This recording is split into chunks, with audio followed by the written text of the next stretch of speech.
salat, yaitu rukun iman salat. As-tsani min arkanil Islam, yaitu yang kedua daripada rukun Islam. Sama kan situ? Nah, iqamatus shalah, yaitu mendirikan salat. Jadi kalimatnya mendirikan, bukan mengerjakan. Mungkin semua orang bisa mengerjakan, tapi belum tentu mendirikan. Beda. Kalau pendidikan perlu dengan perencanaan. Seorang mendirikan satu bentuk bangunan atau apa, beda dengan mengerjakan bangunan. Mungkin kalau mengerjakan bisa aja, tapi berantakan.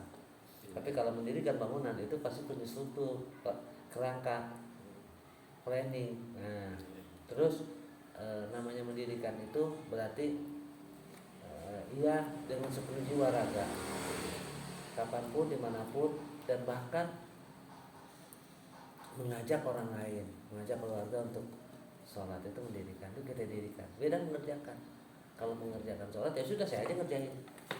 Nah, terus perkara saya nanti apakah tidak khusyuk, apakah saya juga main-main dalam sholatnya, pakaiannya, ilmu sholatnya, wudhunya. Nah, itu yang dimaksud dengan kategori apa namanya, berarti dia tidak mendirikan tapi mengerjakan sholat, tapi ngerjain sholat, tapi sembarangan sholatnya.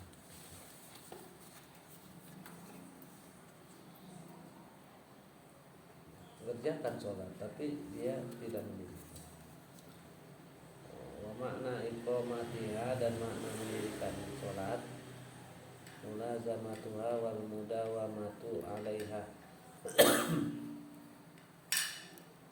senantiasa dan terus menerus atasnya, fi awqatihal mahdudah, di dalam waktu-waktu yang telah ditetapkan. Jadi senantiasa ya menjaga waktunya dan terus menerus itu menjaga, mendirikan. Disuruh dia dengan syarat-syaratnya, wa arkanihal muqarrarah, dan dengan rukun-rukun yang telah tetap. Ya kan tadi saya bilang, itu telah mempersiapkan syarat-syaratnya, rukun-rukunnya, baik waktunya. Jadi sebelum masuk waktu sudah wudu, ketika waktu azan Allahu Akbar, dia sudah berwudu, disebut ikhlas tepat waktu, dan terus menerus kontinya begitu, tidak lalai. Dia menjaga sholat, itu memang mendirikan.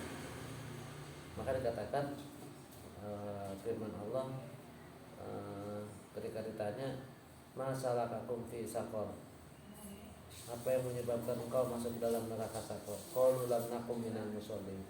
Mereka berkata, aku tidak mendirikan sholat, orang sholat. Kalimatnya lam nakum minal musholin, berarti kalau menurut para sebagian ahli tafsir, dia sholat tapi sholatnya tidak dijaga. Neraka juga tuh sholat. Dia mungkin waktunya lalai, sholat Zuhur 2:30, asar 5:30,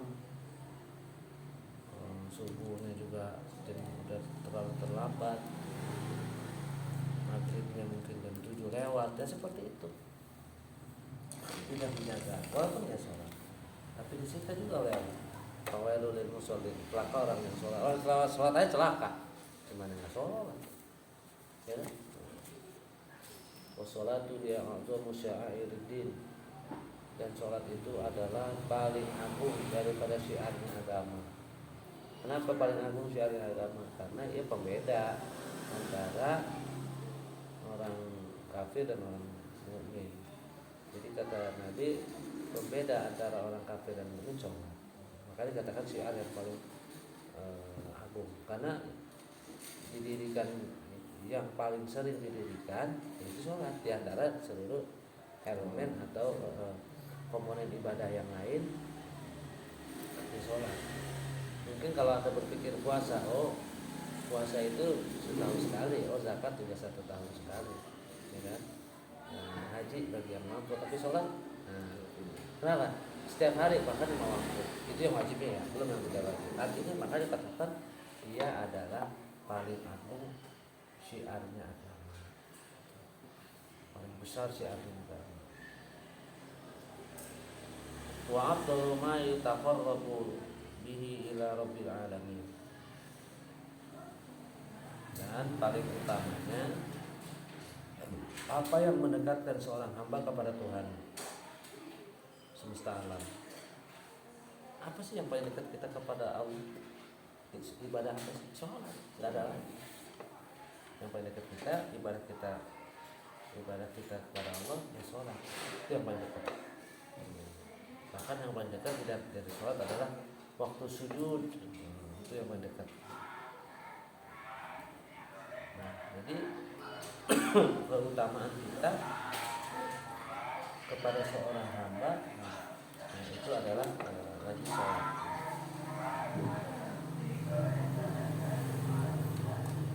Nah, di dalam hal kita beribadah sholat, makanya kita juga harus senantiasa apa bahasanya tarkis, fokus dan betul-betul.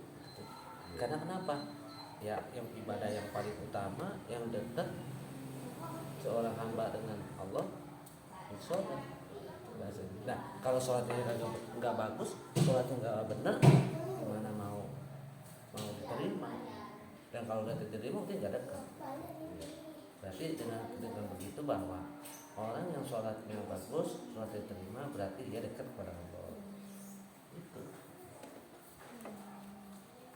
Berarti senantiasa ya berusaha untuk apik, senantiasa untuk berusaha resik, apik itu bukan berarti dari sisi pakaian ya, tapi untuk sisi waktu. Oke, tepat waktu, tapi pakaiannya nggak resik, nggak apik, sembarangan pakaian semaunya. Kita kan menghadap siapa? Allah. Mesti kita bedain loh. Kamu menghadap Allah, bukan menghadap Pak RT, bukan menghadapnya lurah, bukan menghadapnya kerjaan loh. Di kerjaan aja kamu harus pakaian rapi. Masa menghadap Allah kamu pakai kaos oblong gitu. Masa kamu itu pakaiannya yang tidak sepantasnya. Kurang lebih begitu. Kita mikirnya pakai gitu aja gitu. Tapi sah nggak Ustadz? Ya sah. Tapi adab kita kepada Allah kurang. Apakah masuk kerja itu pakai celana kolor kaos oblong boleh? Kamu ya boleh aja, yang penting kan absen kerja. Tapi kan lu yang bener aja lu, gila aja masuk kerja pakai kaos singlet sama emang nggak mau ke sawah kan gitu, beda dong. Kurang lebih begitu.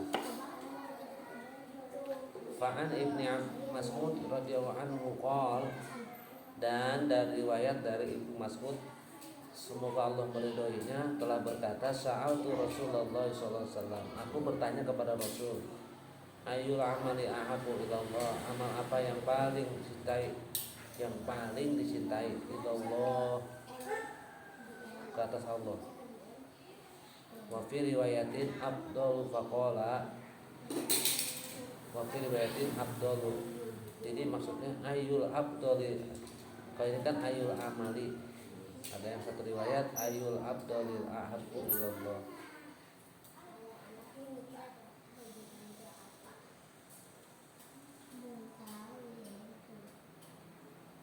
Ayyul amalil afdalu ilallah, amal apa yang paling utama di sisi Allah. Faqala, Rasul menjawab, as-sholatu li waqtiha. Rawahu Syaikhan, diriwayatkan oleh Imam Bukhari dan Muslim. Jadi sesungguhnya hadis ini ada terusannya. Jadi ayyul amali ahabbu ilallah, amal apa yang paling kamu cintai? Faqala, maka jawab Rasul, as-sholatu li waqtiha. Summa ayyun, kemudian apalagi? Birrul walidain. Summa ayyun, kemudian apalagi? Al-jihadu fi sabilillah, yaitu jihad di jalan Allah. Jadi itu. Pertama, sholat tepat waktu. Dua, berbuat baik pada kedua orang tua. Tiga adalah dengan jihad fi sabilillah. Itu amal yang paling utama. Berarti di antara paling utama itu nomor satu as-sholatu ala waqtiha, atau as-sholatu li waqtiha, maka sholat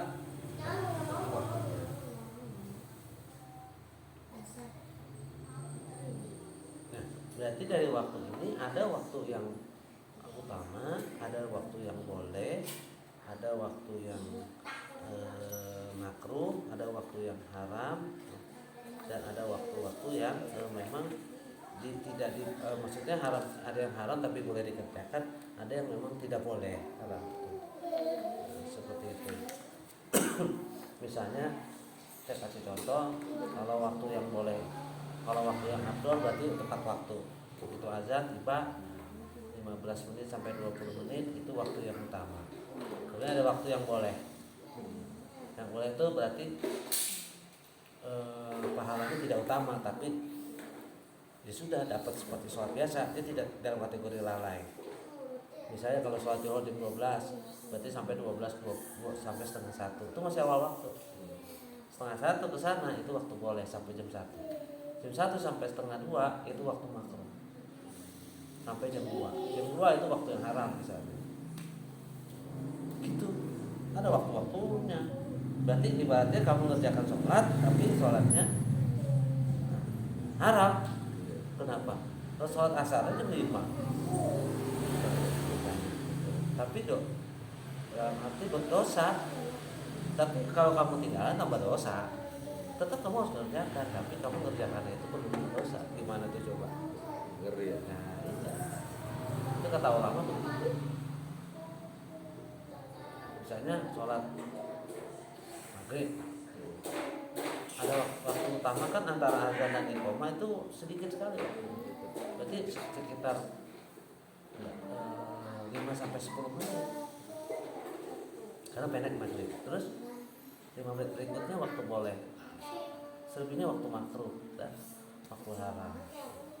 Jadi ada waktu yang utama, ada waktu yang boleh, ada waktu yang makruh, ada waktu yang haram. Ada yang haram tidak boleh sama sekali. Seperti misalnya yang haram itu tidak boleh sama sekali, seperti sholat ba'diyah setelah asar, sholat ba'diyah subuh kan nggak ada, nah, berarti kan haram, itu tidak boleh dikerjakan.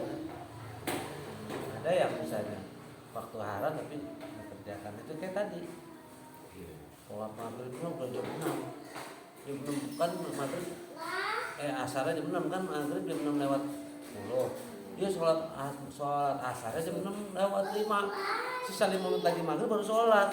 Nah ini walaupun masih ada waktu ya, tetapi itu tadi kalau kita mesti menjaga sholat.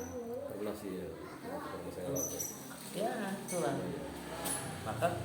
Maka sebelum kita kehilangan waktu, usahakan jangan menunda-nunda. Dan saya pernah begitu juga. Tadi dibilang ketika di kendaraan, waktu sholat zuhur nanti saja di bawah. Satu gitu. Nah, pas ketika lagi di Cokrono macet, nggak bisa ngapa-ngapain. Di tol, waduh, dosa saya ini. Yang kita dan nyatanya itu sampai rest area, akhirnya sudah menjelang waktu mau habis. Tapi saya bukan lalai, gitu. Tapi memang nanti saja di sana, gitu. Karena waktu itu kalau saya buka tutup lah, gitulah. Nah, itu yang saya maksud. Oh, dengan begini sambil pelajaran. Kalau begitu jangan nunda-nunda lagi. Artinya ketika ada kesempatan untuk kita maju sholat, untuk kita masuk ke masjid, kita sholat aja. Karena di depan kita tidak tahu.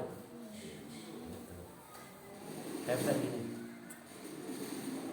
kamu mau maghrib nanggung nih, kerjaan udah beres, mau pulang mau maghrib, kamu bilang nanti sholat maghrib di rumah, kamu belum tentu, bisa jadi busway-nya lambat, jalannya macet dan sebagainya, sehingga sampai rumah kamu menjelang isya atau bahkan isya.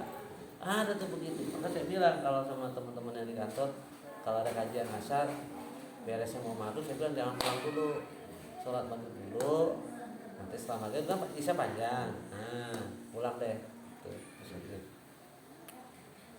Tuh, pulang kerja jam 3, sekarang apa sebentar kan habis 4, saya pulang, sholat dulu udah pulang. Kalau asar. Ya kan, maksudnya ya kalau ada waktu, kalau misalnya kita memang rutinitas terbiasa bisa sampai rumah, kecuali memang kita pakaiannya kotor atau apa, tidak yakin bahwa kita itu akan sholat dengan pakaian yang kita gunakan. Makanya kalau kayak begitu ya nggak masalah. Misalnya saya sholat di rumah aja, kenapa? Karena pakaiannya kotor. Itu juga termasuk menjaga, termasuk pendidikan. Kenapa? Sebab kalau saya sholat percuma, karena saya najis. Maka dengan begitu saya di rumah aja. Tapi kita juga harus tahu waktu. Jangan udah jam 4:30, kita sholat di rumah aja. Asalnya jam 4:30. Ini sholatnya dulu lah. Terus saya sebelah banget ada orang. Yuk sholatnya ntar aja di rumah dah. Pakai mau kotor itu udah 4:30. Udah. Sampai rumah 40 menit, 5 lewat. Maksain kamu. Belum tentu kamu ngacet dan lain-lain. Bisa 5:30 lewat wah. Gak apa-apa. Nah ini yang jadi kalau misalnya dibilang baru jam 4, jam 4 atau baru buat asar di rumah aja deh karena saya kotor, enggak masalah. Karena waktunya mungkin bisa aja jam 4:30 sampai jam 5 kurang. Lah ini kan udah 4:30 kok. Terus berapa kamu di rumah? Nah kan dia jam 6 lewat. Itu tepat waktu yang bagus itu kalau bisa 10 azan. Itu udah standby ya, standby. Itu top banget tuh. Jadi begini, bahwa nanti di akhir kiamat yang masuk ke dalam, kata Nabi, yang masuk ke dalam surga itu umatku dulu, dan aku akan tarik umatku dulu sebelum umat-umat yang lain, dan aku berikan syafaat kepada umatku dulu sebelum umat yang lain. Sahabat bertanya, ya Rasul, bagaimana kamu bisa mengenali sedangkan umatku kan banyak, dari periode pertama dia sampai nanti akhir umatku itu banyak. Gimana? Apa jawab Rasul? Aku kenali melalui keningnya dia yang bercahaya dari bekas air wudu. Kira-kira kalau bekas air wudu sholat nggak tuh orang? Sholat dong ya itu. Masa ada orang wudu nggak sholat? Nah pasti begitulah. Nah ada juga sih yang menjaga wudu. Dalam arti berarti orang itu dia menjaga dari sholatnya. Maka dengan begitu nanti ada yang cahayanya terang, oh berarti rajin sholatnya ini. Ada yang kilaunya itu seperti lampu tembak, ada yang seperti lampu stadion, wah terang banget nih wali nih. Ada yang seperti lampu senter, ada yang kayak lampu HP. Ini sholatnya cuma jarang-jarang Jumatan doang Idul Fitri. Wah ada yang kayak lampunya kecil banget ya. Kalau lampu mainan, wah ini sholatnya cuma lebaran doang. Ayah, ini kentangnya mana? Habis sama kakak. Istiqbal. Bikin lagi. Bawa sama asal itunya.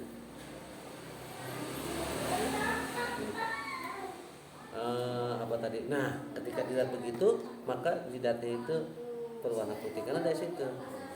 Nah, begitupun nanti ketika kita wajahnya bersinar berseri-seri seperti hanya kuda di antara kuda-kuda yang lain yang berwarna hitam, nah ini ada warna putih di jidatnya. Ayah, ini Ya. Oh bawa ya sausnya bawa. Nah terlihat min asar sujud dari bekas sujudnya. Nah itu yang tadi kamu maksud. Jadi artinya nanti di akhirat itu kita akan dikenali sebagai umat Nabi. Coba bayangkan kalau nggak pernah sholat, gimana di sana? Tapi Rasul tahu, ujung, wah itu yang berkilau kecil kata Rasul. Itu umatku tuh di antara yang lain, tarik. Ya mudah-mudahan. Coba sini, wah ditarik coba. Dan dia ternyata sholatnya cuma hanya seperti jarang-jarang sholat, tapi masih terlihat. Ditarik ke Nabi. Wa walala inna awwala ma yuhasabu bihi al-'abdu yawmal qiyamah as-shalah.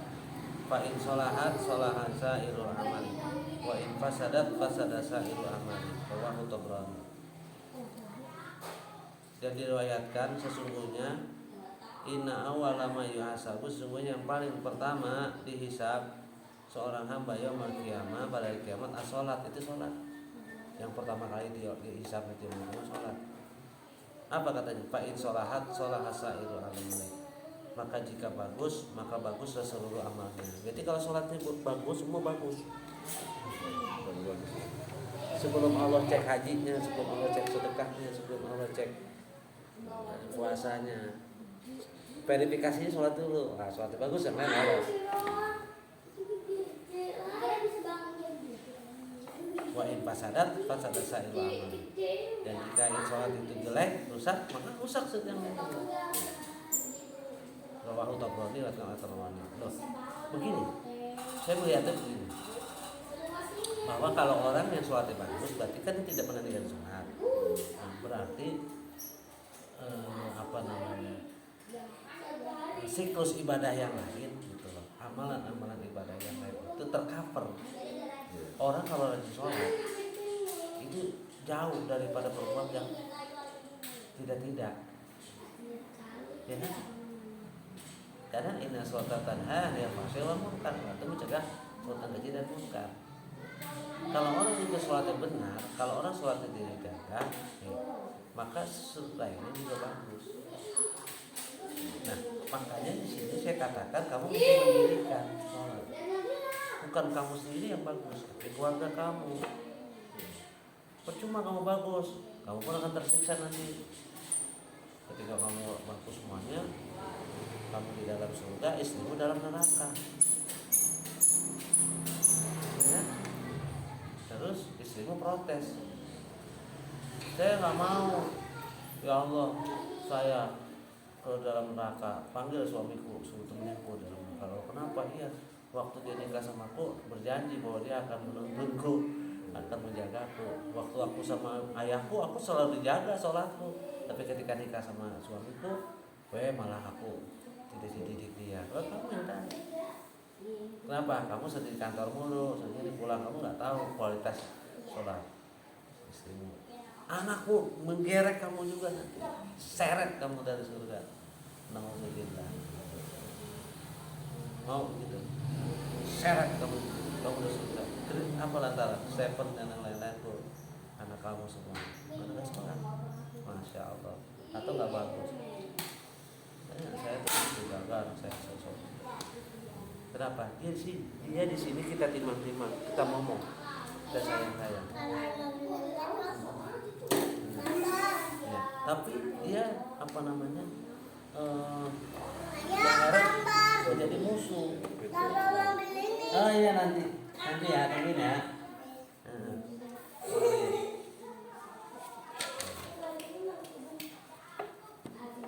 As-shalawatul mafruḍat, sholat yang wajib, khamsun ada 5. Wahya sab'a asyarata rakaatan, itu ada 17 rakaat. Fil yaumi wal lailah, sehari semalam. Sholat wajib kan ada 5 waktu. Ada berapa? Ada berapa rakaat? 17. La yasqutu fardhuha 'anil mukallaf. Tidak gugur kewajibannya daripada orang yang sudah mukallaf. Wa al-balighul aqil, yaitu orang yang telah balik dan berakal.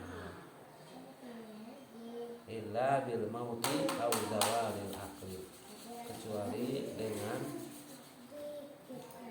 mati dan hilangnya akal.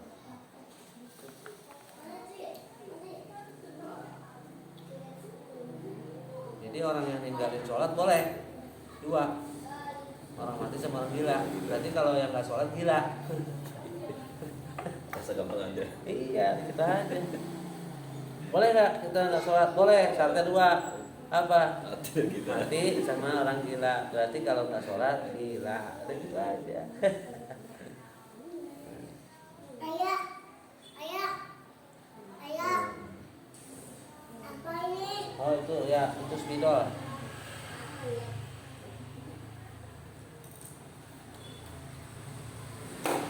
Nah, ini ada catatan kecil di bawah sini, itu ada tidak? Ada. Ya kan? Warada fil khabar, dan telah ada di dalam suatu hadis, anna min uqubatil mutahawinin bisalah, bahwa orang yang siksa bagi orang yang akibat hukuman bagi orang yang mutahawinin itu orang yang meremehkan gitu. Orang yang ngenteng gitu ya bahasanya. Tenang aja saya. Males kayak gitu, ngentengin.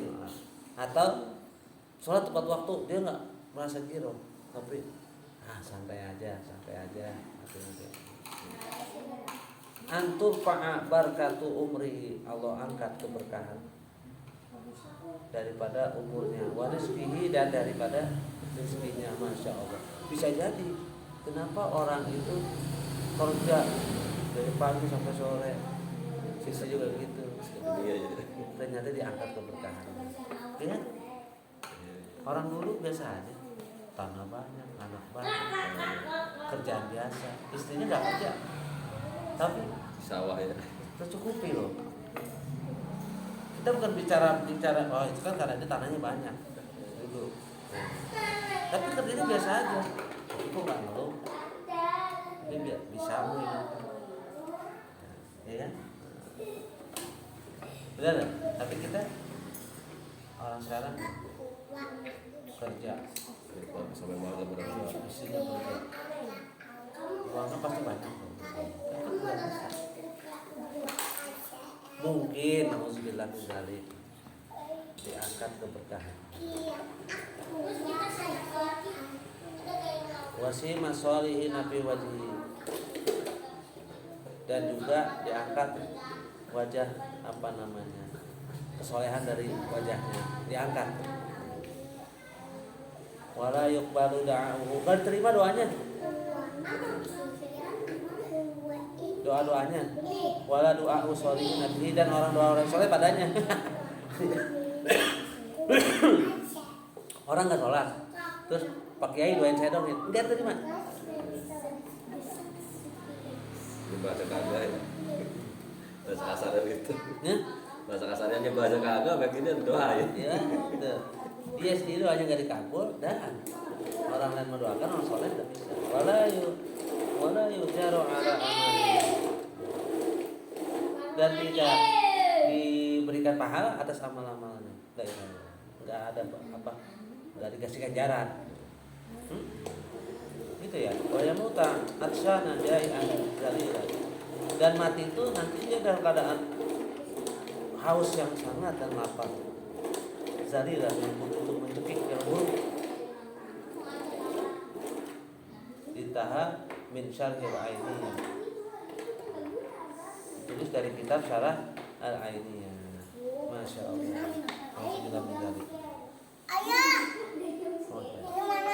Minum. Berarti kalau kita keberkahan itu pengen sama kita nih, Mas, berarti betul pegang kita sama kita. Saya selalu mengajarkan kalau kamu mau berkah, mau rezeki adalah sholat. Sholatmu baik, semua baik. Sholatmu bagus, duniamu akan bagus. Sholatmu menjaga, insya Allah dunia menjaga. Fafil hadis juga diriwayatkan dalam suatu hadis, ada dalam hadis baina rajuli wa baina syirki wal kufri tarkus shalah. Nah, tadi saya bilang pemisah antara seseorang daripada kesyirikan dan kekufuran meninggalkan sholat. Jadi seseorang itu membedakan antara bedain orang kafir sama mukmin dengan apa bedanya? Yang meninggalkan sholat udah. Berarti dengan cara begitu orang yang selalu meninggalkan sholat udah dicap sebagai orang kafir. Kalau syirik maksudnya dalam arti bukan berarti keluar dari Islam. Bukan, ya dalam arti gini loh. Kalau mau bedain, simpelnya itu. Kalau mau bedain simpelnya begitu. Simpel. Kalau tanya apa sih bedanya Islam sama kafir? Gitu kan. Cara bedanya itu sholat. Nah, kita aja dulu.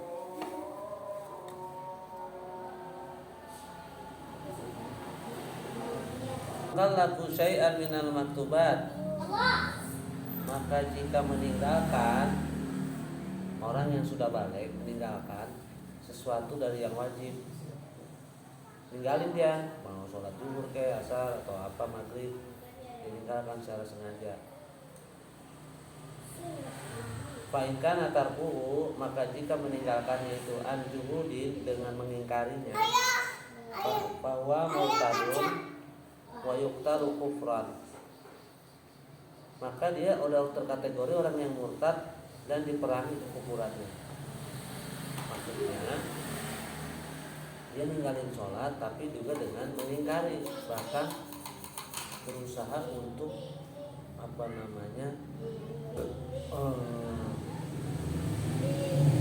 menafikan sholat, ngaku muslim, ngaku orang Islam, tapi kalau ada orang sholat nggak suka, terus dicegah-cegah, kalau sholat pukul misalnya, atau mengingkari. Saya dengan kategori sholat yuk, kamu nggak sholat, alah buat apa sholat, nggak penting itu sholat, dibohongin kamu, ayo sholat, itu udah kategori itu kufur, udah mengingkari. Fala yusollah alaihi, maka tidak disolatkan atasnya. Jangan sholatin kalau ada orang situ.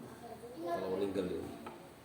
Iya, wala yudfanu fi maqbaratil muslimin, dan tidak dikuburkan di tempat pekuburan orang Muslim.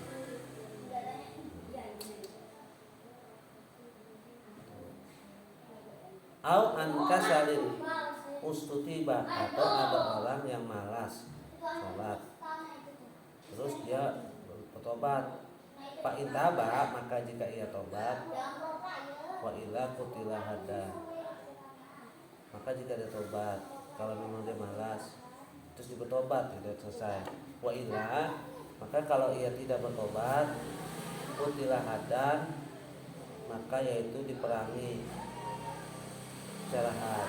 Hadnya itu menurut ulama berbeda-beda, ada hadnya, jadi dipukul, dipecut, tergantung kebijakan di satu. Di sini harus kalau ada sholat harus dipukul, pecut, saking wajib-wajib gitu. Nah, kita berarti kalau sekarang misalnya pemerintahnya satu PP misalnya memerangi, merazia setiap di sini kurang, tapi saya salut lah kalau di Saudi itu, Saudi Arabia itu kalau waktu sholat tuh ditutup, dirazia, kalau nggak dibuka itu dihukum.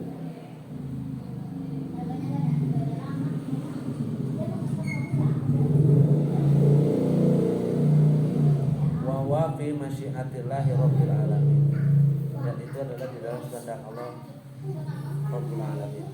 Waqad dhahaba ba'du a'immah, dan telah bermadhab sebagian a'immah, sebagian pemimpin imam-imam, kal Imam Ahmad bin Hanbal, seperti Imam Ahmad bin Hanbal, ila kufri tariki sholati mutlaqan, yaitu kufur hukumnya meninggalkan sholat secara mutlak. Sawa antar kahadu dan au kasalan, yaitu sama ada meninggalkannya sengaja atau mengingkari atau malas. Kufur. Tapi kalau tidak malas tidak, atau mengingkari tidak. Umpama subuh kesiangan, atau memang tidak sengaja, misalnya di perjalanan kejebak macet dan sebagainya, tidak. Makanya dalam hadis man taraka sholata muta'ammidan faqad kafara ziharon, barang siapa yang sengaja ninggalin sholat, sengaja ditinggalin sholat, faqad kafara ziharon, maka itu dia telah nyata-nyata kafir.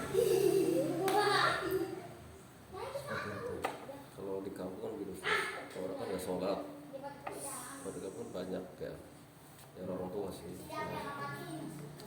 yang nggak sholat, tapi karena dia nggak tahu atau nggak pernah ikut dengerin ceramah, itu gimana maksudnya? Ya harus di dakwah itu harus mesti sampai. Dan kalau begitu caranya nanti karena mungkin dakwahnya belum sampai. Tapi di kampung itu bukan dakwah tidak sampai, dakwah sampai. Dianya aja nggak mau ke masjid. Dia nggak mau. Pulau Jawa itu sudah tidak bisa kita anggap dakwah tidak sampai. Kalau Papua boleh, bagus. Tapi kalau daerah Jawa, pesantren banyak, orang alim banyak. Perangkat bisa kita temukan melalui YouTube, TV dan lain-lain. Masa nggak pernah dengar ceramah kan begitu. Wallahu a'lam bishawab. Jadi kesimpulannya, kapan sholat itu adalah sebuah ancamannya nggak main-main. Cap sebagai orang kufur. Fakot kafaro ziharon. Tapi kalau di dalam mazhab kita Syafi'i, misalnya di kitab-kitab lain, kalau itu termasuk orang yang fasik. Orang fasik itu orang yang berdosa besar, orang yang ninggalin sholat secara malas. Namun kalau dia meninggalkan sholat bukan karena malas, tapi dengan mengingkari bahkan memerangi, bahkan tidak suka dengan sholat itu yang kategorinya dalam sidang. Ya kita janganlah sampai begitu.